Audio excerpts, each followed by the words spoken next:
What's up, everybody? Adam Meckler back again with another video. We're going to talk about how to harmonize melody today. I am in my office at Michigan Technological University where I'm the Director of Jazz Studies. I took Mary Had a Little Lamb and I reharmonized it two different ways. So I'll show you the original chords and then I'll show you a pretty standard, sort of easy way of reharmonizing a piece. And then I'll show you kind of a crazy, wild, modern way of reharmonizing as well. Before we get started, hit like and subscribe for more videos just like this. When I look at a melody and think about harmonizing it, either if it's an original melody that I wrote or if it is an existing melody that already has a set of chord changes, what I'm doing is I'm looking at the melody notes and I'm thinking about what chords could possibly go underneath or over those melody notes without clashing with the melody notes. You can do this a number of ways. You can look at those notes and go, I'm going to treat these notes like they're either the root, the third, or the fifth of the chord. Like what we're used to hearing with our regular Mary Had a Little Lamb melody, which has a 1 and a 5 chord in it. And I'll play that for you now and you can see what it looks like too.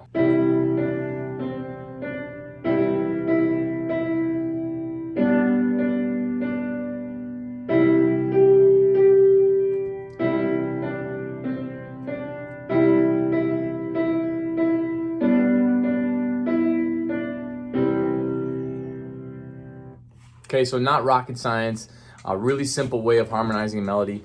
The melody starts with C, E, D, C, D, E, E, E, and no surprise, we decided to use the C chord to harmonize that melody. And when it gets to the G chord, it's going D, D, D, which does sound like a place where the chord should change, and that D is the fifth of the 5 chord, again, using these notes as if they're either the root, the third, or the fifth of the chord.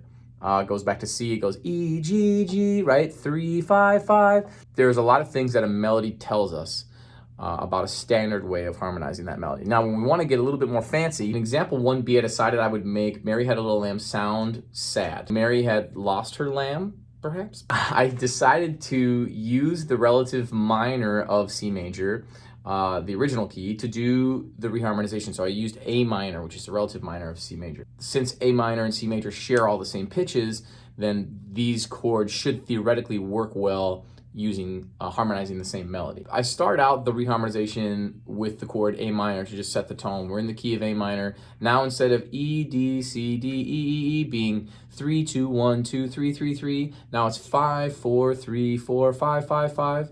And when we get to the second measure, instead of staying on that one chord like we did in the original arrangement, in the original harmonization of Mary Had a Little Lamb, I went to the 5 chord in the key of A minor, because that E in the melody is the root of the 5 chord.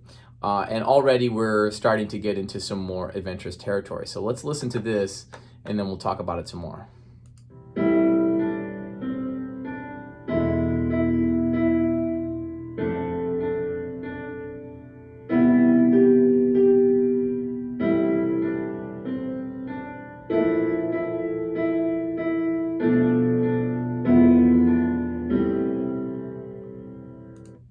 So in the first measure of our reharmonization, we immediately are in a new key. We're in the key of A minor. The second measure, we go to that E7, which is the 5 chord in the key of E minor. In the third measure, I decided to treat the melody note like an extension rather than like a part of the 1, 3, and the 5 of any given chord. So naturally, I didn't want to take it too far out either. So I didn't want to make it some crazy extension like a sharp 11 or something like that, or a flat 9 or something crazy. So what I decided to do instead was treat it like a 6. And instead of calling it an F13 or an F major 13, where the 7 might be implied and maybe even the 9 might be implied, I called it an F6, so we know we only have F, A, C, and D as our notes in the chord. And of course, D being the melody note. It has a really nice sound climbing up by a half step from E7, and it's F is the 6 in the key of A minor, so it's all still diatonic to A minor. In the fourth measure, I go ahead and go to that relative major, but I gave it a major 7 to give it a little bit more color. So that's C major 7. The notes of the melody obviously say play C with the E and the GG, so I am treating these notes in the way that we talked about, where I'm treating them like they're either the 1, the 3, or the 5. In this case, the 3, the 5, and the 5, but I added that B natural in the chord to get that C major 7 happening, to give it a little bit more color, and actually I really like how that sounds in that spot. I go back to A minor in the 5th measure to kind of tell us that we're going back to home base. And then I thought, let's get a little nuts and let's treat the melody note like it's the sharp 11. So I took a look at this melody and I thought, okay, the E natural could be a sharp 11 of B flat major 7. And it just so happens that B flat is a half step between the A where we started in measure 5 and the B minor 7 flat 5 where we're going. So you can see that in the second 2 measures I wanted to kind of put a bow on it and make it a 2-5, like a minor 2-5 going back to the 1 chord, going back to that A minor chord. So the B flat is a nice half step in between the A minor and the 2 chord, almost acting as sort of like a preparatory chord for the B minor 7 flat 5. And let's just listen to that again and see how that sounds. I really like how that chord sounds in that context. We'll listen to the whole thing since it's short. It's 5, 6.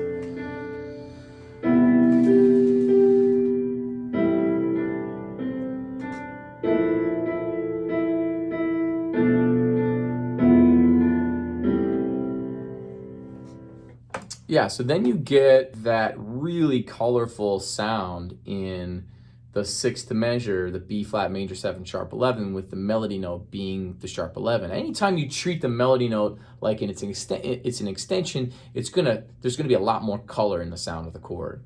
And it just so happened that it worked out that it's a half step between the A and the B where we're going. Now the melody notes moving forward in the second to last measure, you see it says D, D, E, D. And so I thought right away, D, D is kind of like that's the 3rd of B minor. So now I can just wrap it up and wrap ourselves back around towards A minor,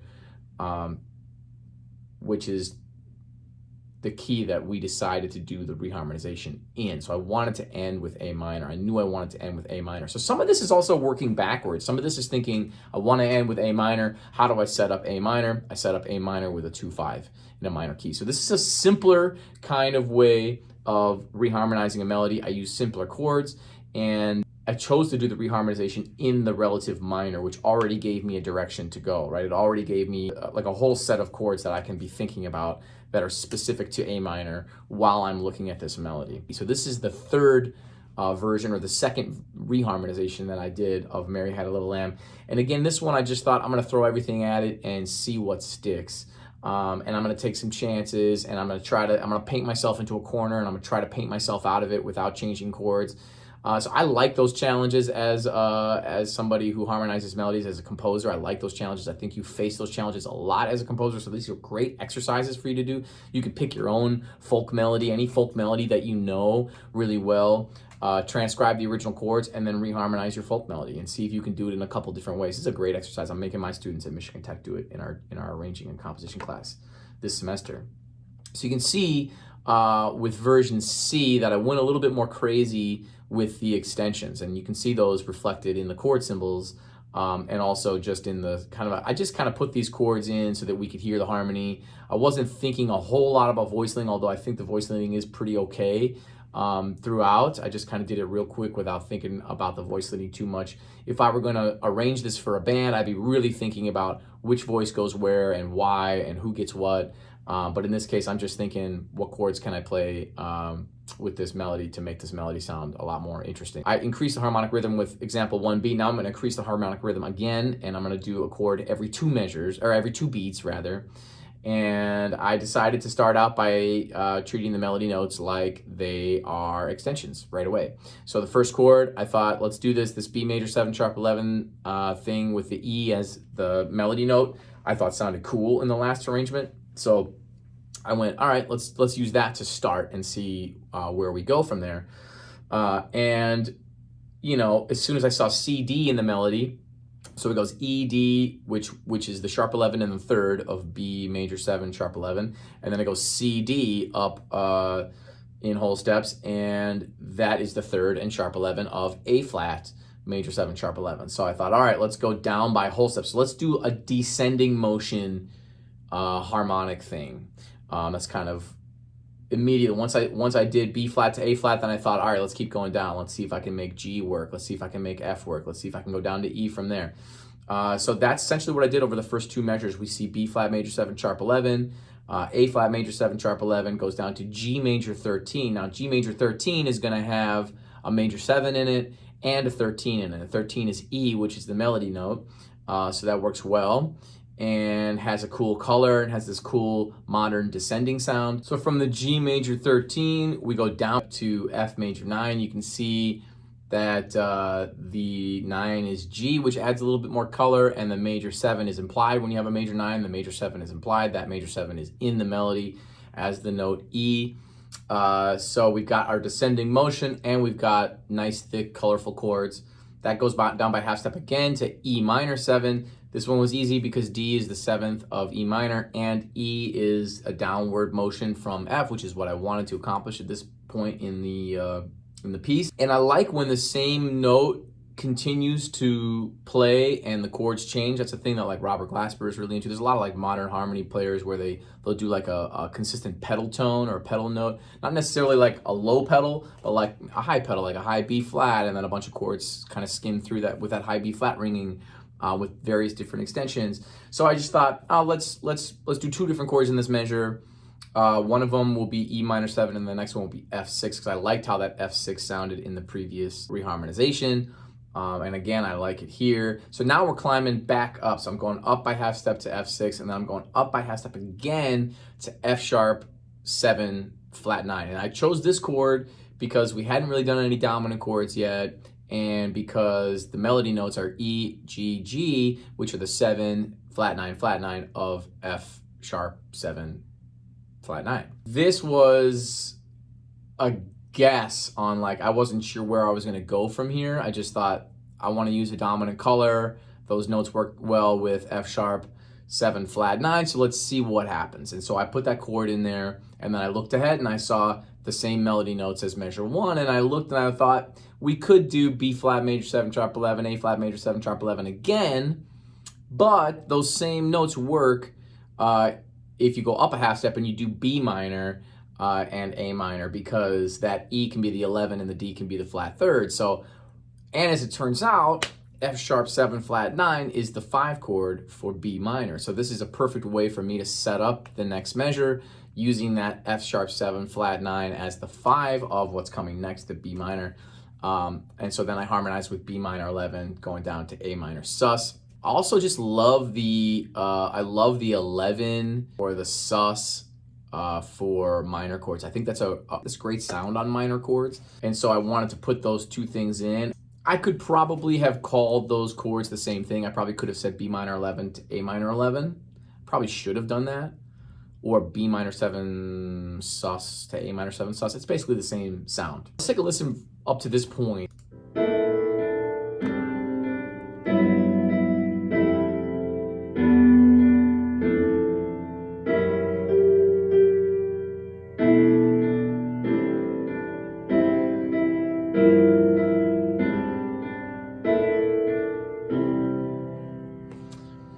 Pretty wild. We have that downward motion again. So we've got the B, the A, now we're gonna go down to A flat and G. So I'm kind of trying to do the same idea as the previous 4 bars, except we're doing everything, almost everything up like a half step or a whole step from the previous chords. And it's pretty amazing that you can do that, right? Like you can use almost exactly the same, it is exactly the same melody notes, but I'm harmonizing it with totally different chords that are either up a half step or a whole step from the chords that I used the last time. I think that's pretty cool and interesting, and it kind of goes to show that you can almost make any chord work over these melody notes. So I'm continuing my way downward. I chose A flat major 7 sharp 5 because I wanted to get the downward motion happening, and we haven't done a major 7 sharp 5 chord yet. I wanted to see what it sounded like. I want to see if it would work in this context. I think whether or not it works is up for debate, but I do think it sounds pretty cool. From there, I go down by half step to G minor 13. And in this case, the 13 is the E in the key of G. Now, with 13 chords in minor, one of the questions that I get a lot is like, why don't we use natural minor? Why don't we use E flat as 13? And the answer is that, you know, we just kind of always assume that you're going to use the natural 13 in minor, that you're going to do the Dorian. No matter what the context, if it says 13, it's the natural 13, not the flat 13. And if you want the flat 13, it has to either say G Aeolian or G minor 7 flat 13 or something like that. Those are common chord symbols that you'll see used. People do like to use the flat 13s, but if it says G minor 13, it's talking about E natural, not E flat. When you say 13, that implies that a 9 might be used or 7 might be used again. And that's always kind of left up to the person playing. When you're dealing with performance, I mean, all bets are off. Like a piano player might look at a chord and go, oh, Lydian would sound cool here, even though it doesn't say sharp 11, and then play Lydian, or Lydian dominant would sound cool here, or an altered sound would be cool here, even though the dominant chord doesn't say altered. When you're in a performance situation, kind of anything goes. And that's kind of the beauty of jazz music, is getting to kind of change those things on the fly and listen to each other and react. And then I thought, how can we get back up to C major? Let's be funny and end this on C major. Of course, I didn't include my final chord for some reason, but it's just a regular C triad. And I've been, my sons play a lot of Mario, and if you play a lot of like the original Mario, when he jumps on the flag, it goes that song. That's flat 6, flat 7 root. So that's this.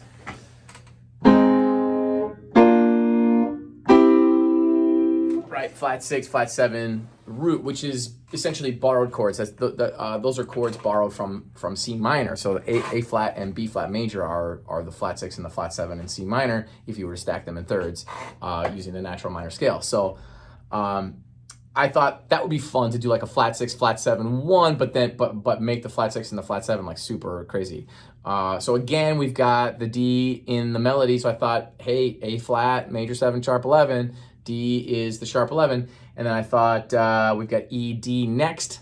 So the E is the sharp 11 over B major 7, B flat major 7, and the D is the third. So that worked out really well to do the climb up, and then a really kind of stark, whoa, are we really ending on C kind of resolution, which is almost funny. It doesn't quite sound.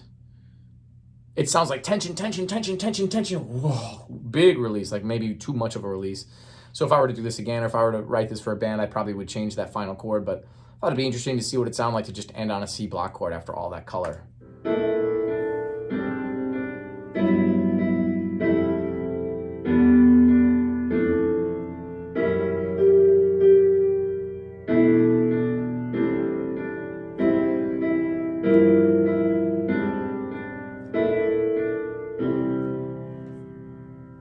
There you go.